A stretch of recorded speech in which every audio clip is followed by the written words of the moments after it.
Muling nanawagan si Senator Amy Marcos na imbestagahan ng Senado ang isiniwalat ng 18 dating mga sundalo kaugnay ng umano'y money delivery scheme sa iba't ibang politiko at personalidad.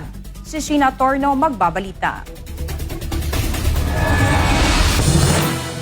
Muling binigyang diin ni Senator Amy Marcos ang kahalagahan na magsagawa ng investigasyon ng Senado sa mga isiniwalat na alegasyon ng mga umano'y security personnel ni dating Ako Bicol Party List Congressman Zaldico. Ayon sa senador, bakit tila may takot na magsiyasat sa alegasyon ng dating mga sundalo sa umano'y cash delivery sa iba't ibang personalidad.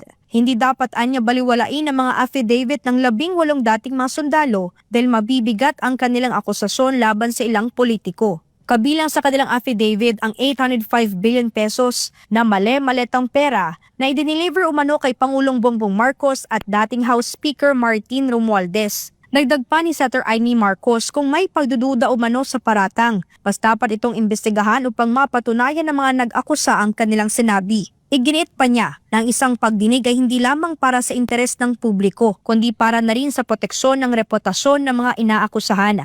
Kabilang anyang ilang miyembro ng Senado at maging ang Senate President. Dagdag pa niya, kung mapatutunayang gawa-gawang mga alegasyon ay dapat anyang managot ang mga responsable sa pagkaladkad sa pangalan ng iba sa kontrobersya.